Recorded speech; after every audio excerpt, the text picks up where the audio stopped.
దేవునికి స్తోత్రం కలుగును గాక. ఈరోజు దేవుని వాగ్దానముని శుభ కార్యక్రమమునకు మిమ్మల్ని అందరినీ కూడా ప్రేమపూర్వకంగా ఆహ్వానిస్తూ ఉంటున్నాము. నేటి లేఖన భాగము కీర్తనల గ్రంథము 86వ అధ్యాయము 17వ వచనము.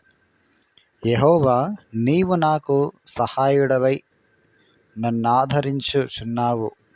నా పగవారు చూచి సిగ్గుపడినట్లు శుభకరమైన ఆనవాలు నాకు కనపరచుము అని. దేవునికి స్తోత్రం కలుగును గాక. ప్రియదైజమ ఈ యొక్క ఉదయకాల సమయంలో ప్రభువుని స్తుతించి ఆయన యొక్క వాక్కు వినటకు ఇచ్చిన గొప్ప కృపను బట్టి ప్రభువుకే మహిమ కలుగును గాక.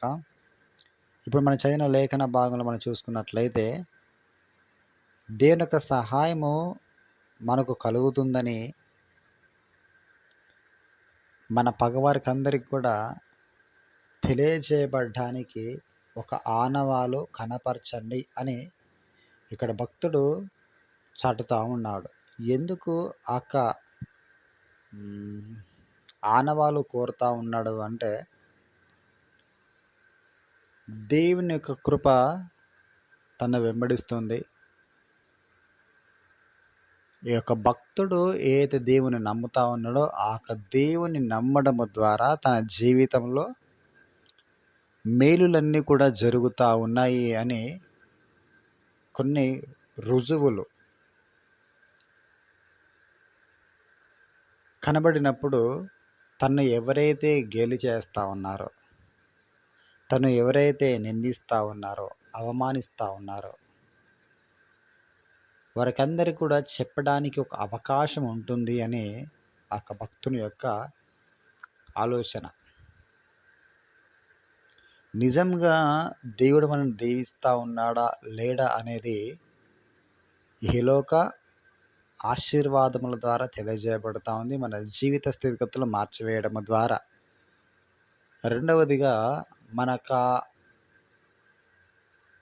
ప్రవర్తన, వ్యక్తిగత జీవితం మార్పు పొందిన దాన్ని బట్టి కనబడుతుంది. అదొక ఆనవాలుగా మనకు ఓకే, వీళ్ళు దేవుని నమ్మిన తర్వాత వీరి జీవితం ఈ రీతిగా మార్చివేయబడింది. ఆర్థికంగా, ఆరోగ్యంగా, కుటుంబంగా, మానసికంగా వీళ్ళన్ని రంగాల్లో అభివృద్ధి పొందారు. తిరిగి వారి వ్యక్తిగత ప్రవర్తన జీవితంలో కూడా అంతకు మునుపు వీళ్ళ ఆయా పనులలో ఆయా అలవాట్లు కలిగి వీళ్ళు జీవించేవారు, ఇలాంటి స్వభావం కలిగి ఉండారు. కానీ ఇప్పుడు దానికి భిన్నమైనటువంటి ఒక మంచి ప్రవర్తన చేత వీరు బ్రతుకుతూ ఉన్నారు అని ఈ యొక్క ఆనవాలు కనబడినప్పుడు వీరు నమ్మిన దేవుడు వీళ్ళకి సహాయంగా ఉన్నాడు, ఇలాంటి దుర్భరమైన జీవితం వీరిని విడిపించి మేలు చేత నింపి ఉన్నాడు అని ఒక ఆనవాలు మన చుట్టూ ఉన్న ప్రజలకందరికీ కూడా కనబడతా ఉంది. మనం దేవుని నమ్మిన తర్వాత కూడా అలాంటి ఆనవాలు కనబడకపోతే మన చుట్టూ ఉండేటువంటి సమాజం ఏమంటారు? నీ దేవుడు ఏడి, నీ దేవుడు ఎక్కడా, ఏం చేస్తూ ఉన్నాడు, ఇంతగా బ్రతుకుతున్న ఎన్నో నెంబర్ ఆఫ్ క్వశ్చన్స్ మన మీదకి బాణాల్లాగా దూసుకొస్తూ ఉంటాయి. కొన్ని సందర్భాలలో మన హృదయం మనతో మాట్లాడుతూ ఉంటుంది. నువ్వు ఇంత భక్తి చేస్తూ ఉన్నావు కదా, నువ్వు ఇంత నీతియుక్తంగా ముందుకు సాగుతూ ఉంటున్నావు కదా, నువ్వు దేవుని నమ్ముకొని సమస్తాన్ని విడిచిపెట్టుకొని బ్రతుకుతూ ఉన్నావు కదా, మరి నీకెందుకు ఈ రీతిగా జరుగుతూ ఉందని మన వ్యక్తిగత జీవితము ప్రస్తుతం ఉన్నటువంటి స్థితిగతులన్నీ కూడా ఏం చేస్తాయంటే క్వశ్చన్స్ వేస్తూ ఉంటాయి అన్నట్టు. భక్తుని కూడా అక్కడ జరుగుతూ ఉంది. ఇంకా ఈ పరిస్థితుల్లో కాక గిజ్జోను కూడా ఆనవాళ్ళు అడుగుతూ ఉంటాడు, నాకు ఒక ఆనవాళ్ళు కావాలి ప్రభు అని. ఏలీ అడుగుతాడు తన శిష్యుని వర్షము విషయమై. గిజ్జోను అడుగుతాడు, నేను నిజంగా ఎన్నుకబడిన వాడనా కానా అనేది. దేవుడి యొక్క దూత వచ్చి ఇక్కడ మాట్లాడుతూ ఉంటాంటూ కూడా తను ఎన్నో క్లారిఫికేషన్ చేసుకుంటూ ఉంటాడు అన్నాడు. దేనికి స్తోత్రం కలుగును గాక. ఇక్కడ ఈ భక్తుడు కూడా అడుగుతా ఉన్నాడు, దేవా నాకు క్లారిఫికేషన్ కావాలి, నీవు సహాయం నాకు చేస్తూ ఉన్నావని నా చుట్టూ పక్కన వారందరూ కూడా, నా పగవారందరూ కూడా తెలుసుకున్నట్లుగా నాకు ఒక ఆనవాలు కనపరచు ప్రభు అని ప్రార్థన చేస్తూ ఉన్నాడు. గిద్యోను ప్రార్థన చేశాడు, కన్ఫర్మ్ చేసుకున్నాడు, తనది కన్ఫర్మ్ అయిపోయింది. ఓకే, దేవుడు నన్ను ఏర్పరచుకున్నాడు మిద్యానీయులను హతము చేయడానికి. ఏలియా వర్షము విషయమై కన్ఫర్మ్ చేసుకున్నాడు, చెయ్యంత మేఘము తనకు కనబడుతూ ఉంది అని. అది కన్ఫర్మ్ చేసుకున్న తర్వాత పరుగున ఆహాబు రాజుకంటే ముందుగా వెళ్ళి చెప్తాడు, వర్షం కుమ్మరించబడుతుంది. వాళ్ళు ఏదైతే కన్ఫర్మ్ చేసుకున్నారో అది క్లియర్ అయిపోయింది. ఈ మాటలు వింటున్నటువంటి మన జీవితాల్లో కూడా నిశ్చయముగా దేవా, నీవు నా పట్ల చేసిన ప్రతి ఒక్క వాగ్దానము కూడా, నేను నీ యందు పెట్టుకున్న విశ్వాసము కూడా, ఏది కూడా అది వ్యర్థం కావడం లేదు. నిశ్చయంగా నువ్వు నా జీవితంలో ఈ మేలు చేస్తా ఉన్నావు అని మనకు తెలుసు. కొన్ని సందర్భాలలో రుజువు పరుచుకునేటువంటి పరిస్థితి ఉంటుంది. రుజువు పరుచుకునేటువంటి పరిస్థితి ఉంటుంది. గడిచిన దినము నేను ఒక మాట విన్నాను, నిజమైనది ప్రతీది కూడా పరీక్షించబడుతుంది, విలువైనది ప్రతీది కూడా పరీక్షించబడుతుంది, యోగ్యమైనది ప్రతీది కూడా పరీక్షించబడుతుంది, ఉన్నతమైనది ప్రతీది కూడా పరీక్షించబడుతూ ఉంది. కన్ఫర్మ్ చేసుకుంటుంది. మన ఉద్యోగంలోకి వెళ్ళినా కూడా వాళ్ళు కన్ఫర్మ్ చేసుకుంటారు. ఓపెన్ ప్లాట్ఫామ్లో అందరికీ ఇన్విటేషన్ ఇస్తారు, మా దగ్గర వేకెన్సీస్ ఉన్నాయి, మీరు వచ్చి మీ రెజ్యూమ్ మాకు ఇచ్చి ఇంటర్వ్యూలో జాయిన్ అవ్వండి అని టైం మెన్షన్ చేస్తారు. ఆ ప్రకటన చూసిన అనేకులు వస్తారు, వాళ్ళ రెజ్యూమ్స్ ఇస్తారు. టైం ప్రకారంగా వాళ్ళని పిలిచినప్పుడు అందరిట్లో వాళ్ళకి ఎవరు విలువ గల వారిగా అవపడతారు, వారిని చూజ్ చేసుకుంటారు. పరీక్ష, ఎవరు యోగ్యమైన వారో వారికి పరీక్ష ఉన్నప్పుడు యోగ్యమైనది బయటకు వస్తుంది. మన దేవుడు యోగ్యమైన వాడు. ఈ రీతికి మనం తెలుసుకోవాలి, అనేకులకు తెలియజేయాలంటే రుజువు కంటికి కనబడాలి. అందుకే యేసుక్రీస్తు ప్రభువారు కూడా ఆయన ఎంత యోగ్యుడో, ఎంత శక్తిమయుడో, ఎంత కరుణామయుడో, ఎంత క్షమాపణ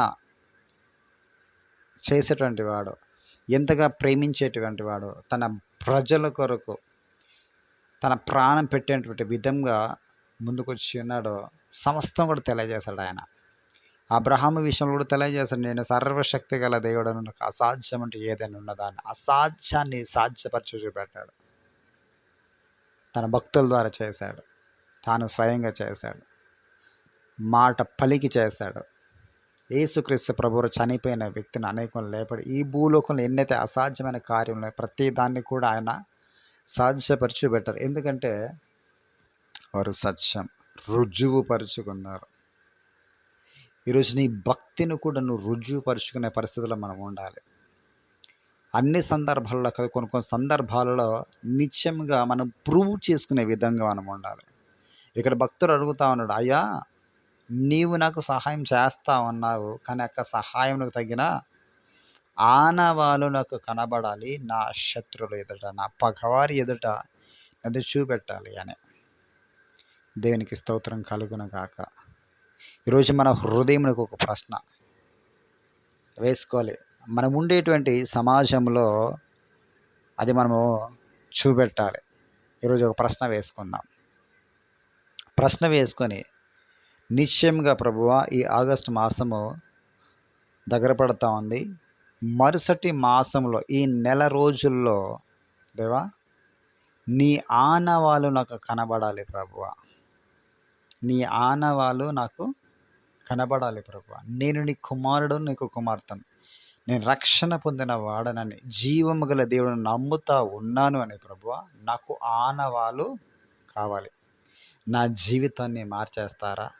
వ్యక్తిగత జీవితాన్ని మార్చివేస్తారా? నా స్థితిగతులను మార్చివేస్తారా? నన్ను పరిచారకురాలుగా వాడుకుంటారు. ఓ ప్రవక్తనిగా వాడుకుంటారా? నీ కొరకు నేనొక అంబాసిడర్‌గా నన్ను చేస్తారా? నీ చిత్తం, నీకు ప్రణాళిక ఏంటో నాకు తెలియజేసి, తండ్రి నీ సహాయం నాకు అందుతుందని, నాకు ఆనవాలు కావాలి. నువ్వు అనేకులకు నీ ఆనవాలు కనపరిచావు ప్రభా. దావీదు విషయంలో ఆనవాలు కనపరిచావు. మోషే విషయంలో ఆనవాలు కనపరిచావు. యోసేపు విషయంలో ఆనవాలు కనపరిచావు. ఇస్సాకు విషయంలో ఆనవాలు కనిపించావు. యెహోషువ విషయంలో కనిపించావు. గిద్యోని విషయంలో ఆనవాలు కనిపించావు. ఇలా వ్యక్తిగత జీవితాల్లో, భక్తుల జీవితాల్లో కనపరిచావు ప్రభా. నేను నీ బిడ్డనే, నేను నీ ప్రజనై ఉన్నాను తండ్రి. నాకు కూడా ఆనవాళ్ళు కావాలి అని మనం ఒక పట్టుదల కలిగి ముందుకు సాగితే, ప్రియ దైవజనమా, మన వ్యక్తిగత జీవితము బహు అద్భుతంగా మార్చివేసేటువంటి ఒక బలమైనటువంటి సందేశం ఇది. ట్రాన్స్ఫార్మేషన్ చేసేటువంటి, మన జీవిత స్థితిగతులు మార్చివేసేటువంటి ఒక అద్భుతమైన ఫార్మేషన్ కలిగిన ఒక వాగ్దానం ఇది. కన్ఫర్మ్ చేసుకోవాలి. కన్ఫర్మ్ చేసినప్పుడు మాత్రమే మనకు నాణ్యమైనది బయటకు వస్తుంది. మనము నాణ్యమైన వారమా కాదనేది కూడా బయటకు వస్తుంది. ఒకవేళ మన దీంట్లో ఫెయిల్యూర్ అయితే మనలో సరి అయిన భక్తి జీవితం లేదేమో, సరి అయినటువంటి జీవిత విధానము లేదేమో, క్రీస్తును అనుసరించినటువంటి జీవితము. ఆనవాలు మనకు రాకపోతే సరి చేసుకుని ముందుకు సాగు. ఒక ఆనవాలు కనపరిచితే ఇలాంటి బ్రతుకులు ఇంకనేకులకు సమకూర్చబడాలి అని ఆ ఆత్మల కొరకు ప్రయాసపడుతూ ముందుకు సాగాలి. నువ్వు ధన్యుడవు, నీకు మేలు కలుగుతుంది. నువ్వు ధన్యుడవు, నీకు మేలు కలుగుతుంది. ఈ లోకంలో ఒక ఆనవాళ్ళ కొరకు మనము ఉద్యోగంలో, కుటుంబంలో, భర్త దగ్గర, భార్య దగ్గర, తల్లిదండ్రుల దగ్గర, పిల్లల దగ్గర మనం ఎంతో కష్టపడి ఒక గుర్తింపును మనం సంపాదించుకుంటాం. ఆ గుర్తింపుని బట్టి ఎంతో తృప్తి చెందబడతాం. కానీ మరి దేవుని యొద్ద మనం ఒక గుర్తింపును పొందుతున్నామా అని ఒక ప్రశ్న. ప్రెస్టేజ్ ఇష్యూ ఇది. విశ్వాసమునకు ప్రెస్టేజ్ ఇష్యూ ఇది. ప్రెస్టేజ్ ఇష్యూ ఇది. దేవుని ఎదుట నిలబడేటువంటి వారంగా మనం ఉండాలి. అది ప్రభు కోరుకునేటువంటిది, ప్రభు మెచ్చుకునేటువంటిది, అనేకులకు యోగ్యకరమైనటువంటిది. దీనికి స్తోత్రం కలుగునుగాక. మనము దీవెనకరంగా, ఆశీర్వాదకరంగా ఉంటూ ఇంకనేకులకు దీవెనకరంగా, ఆశీర్వాదకరంగా మనం ఉండాలి అనే ప్రభు చిత్తం, ప్రభు కోరిక. ఇది వాగ్దానం కొరకు మన ప్రార్థనతో మనం ముందుకు సాగుదాం. స్తోత్రము తండ్రి, పరిశుద్ధుడానికి వందములయ్యా. అయ్యా, ఇక ఉదయకాల సమయంలో సూటిగా స్పష్టంగా మాతో మాట్లాడ ప్రభు. ఆనవాళ్ళ కోసమే భక్తు రీతిగా ప్రార్థన చేస్తారు. అవునయ్యా, ఆ మాటలు వింటున్నటువంటి నేను కూడా ప్రార్థిస్తుంటున్నాను. నా జీవితంలో ఒక ఆనవాళ్ళు ప్రభు నువ్వు కనపరిచిన నీ బిడ్డను, నిన్ను నమ్మికున్న విశ్వాసురాలనని ప్రభువా, నేను ఈ భూలోకమునకు తెలియచేయబడాలి. నా కుటుంబీకులకు తెలియజేయబడాలి. నా గ్రామస్తులకు నేను తెలియజేయబడాలి. నా పట్టణస్తులకు నేను తెలియజేయబడాలి ప్రభా. నేను లోకముతో ఉన్న వారితో కలిసిపోకుండా వారిలో ప్రత్యేకించబడిన వాడిగా నేను ఉండాలి. ప్రత్యేకించబడిన దానిగా నేను ఉండాలి. దావీదు ప్రత్యేకించబడ్డాడు, అబ్రహాము ప్రత్యేకించబడ్డాడు ప్రభా, మోషే ప్రత్యేకించబడ్డాడు ప్రభా. పరిశుద్ధ గ్రంథం లెక్కించే ప్రతి ఒక్క భక్తులు కూడా వాళ్ళు ప్రత్యేకించబడ్డారు. లోకంలో కలిసిపోలేదయ్యా. నేను లోకంలో కలిసిపోయి ఉన్నాను. ఈరోజు ప్రభు ఒక ప్రత్యేకమైన ఒక ఆనవాళ్ళ ప్రభువా నాకు కావాలి, నీ సహాయం నాకుంది అని, నువ్వు నా తోడుగా ఉన్నావు అని ప్రభు, నువ్వు నా పక్షమైన వ్యాజ్యమాడే దేవుడు అని ప్రభువా, ఒక శుభకరమైనటువంటి ఆనవాలు నాకు తెలియజేయి ప్రభువా అని తండ్రి. ఏక బిడ్డ తన్ని ప్రార్థన చేస్తా ఉన్నారు తండ్రి. మరి వ్యక్తిగత సమస్యల కోసం మేము కూడా ప్రార్థించాం తండ్రి. ఆర్థికంగా, ఆరోగ్యంగా, కుటుంబికంగా, మానసికంగా నిలబెట్టవలసిందిగా ప్రార్థించాం తండ్రి. సాతాను శక్తుల చేత పీడింపబడుతున్న ప్రతి ఒక్క కుమార్తెను మీరు విడిపించండి ప్రభు. బాగు చేయండి ప్రభా. కళల్లోంచి బిడ్డలు విడిపించండి ప్రభా. శ్రేయస్కరమైన మంచి జీవితమును శాంతిని, సమాధానం అనుగ్రహించండి. దాంపత్య జీవితాన్ని కట్టండి, గర్భం తెరవాల్సిందిగా ప్రార్థిస్తున్నాము తండ్రి. ఆరోగ్యంతో బాధపడుతున్న జ్ఞాపకం చేసుకుని విడిపించండి, బాగుచని స్వస్థలను నడిపించండి. వాహనం కొనుక్కునే వారికి ఆలోచన కనుంటున్నారు తండ్రి. వాహనం కావాల్సిన ప్రతి ఈవుని సిద్ధపరచని మార్గం తెరవలసిందిగా ప్రార్థిస్తున్నాం తండ్రి. రక్షణ నడిపించని, విశ్వాసాల బలపరచని ప్రభువా. ఉద్యోగాల విషయంలో మీరు మార్గం తెరబోతున్నాయి వందం తలా చేస్తున్నాం తండ్రి. తల్లిదండ్రులు చేసే ప్రతి ప్రార్థన కూడా నా తను వాళ్ళకి సింపుల్గా భవిష్యత్తు కట్టబోతున్నాయి వందం తలా చేస్తుండే తండ్రి. నీ వెళ్ళి ప్రభుత్వం నీ విశ్వాసపూర్తిగా నా తండ్రి పరిచర్యకు నా అయితే సహకరిస్తూ ముందుకు సాగుతున్నారు నా ప్రభా. ఆ సిస్టర్స్ మీరు బ్లెస్ చేయని ప్రభా, దీవించి ఇంకో ఉన్నతంగా వాడుకొనవలసిందిగా ప్రార్థిస్తున్నాం తండ్రి. మరొక హృదయవాంఛ కోరికలన్నీ కూడా తీర్చి ప్రభా, కుటుంబంలో శాంతిని, సమాధానపరం, నెమ్మది అనుగ్రహించే కుటుంబీకులందరికీ నా తండ్రి రక్షణకు నడిపించే ప్రతి ఒక్క వాగ్దానం కుటుంబీకులకు జీవితాలను నెరవేర్చవలసిందిగా ప్రార్థిస్తున్నాం. చంటి బిడ్డలు జ్ఞాపకం చేసుకోండి, దీవెనకరంగా మార్చండి ప్రభా. గర్భఫలం కోసం బాధపడుతున్న జ్ఞాపకం గర్భం తెరవలసిందిగా ప్రార్థిస్తాం. గర్భంతో వారికి జ్ఞాపకం చేసుకుని ప్రభా, సుఖ ప్రసవం అందించండి ప్రభు. నీకే వందం లేదా వివాహం కాని వారికి జ్ఞాపకం మంచి సంబంధాలు అనుగ్రహించండి అయ్యా. ప్రతి దాంపత్య జీవితాన్ని కట్టండి, శాంతిని, సమాధానం అనుగ్రహించండి ప్రభా. వ్యక్తిగత జీవితాల్లో ఉన్నటువంటి ప్రతి కష్టం, నష్టం, ఇరుకులు, ఇబ్బందులు, వ్యాధి బాధ తొలగించి వేయండి ప్రభా. ప్రతి కుటుంబంలో శాంతిని, సమాధానం, నెమ్మది అనుగ్రహించండి ప్రభా. ఈ మాటలు వింటే ప్రభా, ఎందుకు తన ప్రార్థన ఏకవేశారు, తన వారికి సమస్యల కోసం ప్రార్థన చేసిన ప్రభా, వారికి సమస్యలన్నీ కూడా తను తీర్చివేసి ప్రభా, వారి జీవితాలు కూడా శుభకరమైన ఆనవాళ్ళు ప్రభా కనపరిచి, నిత్యంగా నా దేవుడు నా పక్షాన్ని ఉన్నాడు, ఈ కార్యం జరిగించాడు, నన్ను విడిపించాడు, అసాధ్యమైన కార్యం చేసిన ప్రభా, ఈ ఆనవాళ్ళు వారి జీవితాల్లో కనపరిచి మీరే మహిమ పొందాల్సిందిగా ఆరోపిస్తున్నా ప్రభా. ఈ పరిచయం ఎత్తిపట్టండి. తన నెక్స్ట్ వీక్లో జరిపే తన ఉపవాస ప్రార్థనలో కృపంతో దయచండి, మంచి వాతావరణంగా చెన్నైకులు నడిపించి ప్రభా, ఈ కొడుకులు అన్నిటికీ జట్టుకు సహాయం కావాల్సిన ఈవిని కూడా సిద్ధపరచండి, మార్గం తెరవండి ప్రభా. మేము నీవైపు చూస్తుంటున్నా ప్రభా. కావాల్సిన నాకు ప్రతి ఈవిని తన్ని వనరులను సిద్ధపరిచి మహిమ పొందాల్సిందిగా ఆరోపిస్తూ రక్షణ అందించాల్సిందిగా ప్రార్థన చేస్తాం. కోర్టు కేసులు కొట్టించాల్సిందిగా ప్రార్థన చేస్తూ ఈ యొక్క వాగ్దాన ప్రభా నశించిపోతే ప్రతి ఒక్కరి దగ్గర వెళ్ళే కృపచేత నీవు ఎత్తిపట్టి మహిమ పొందాల్సిందిగా ఆరోపిస్తూ యేసు క్రీస్తు వారి పేరిట అడిగి వేడుకొనిచున్నాము పరమ తండ్రి.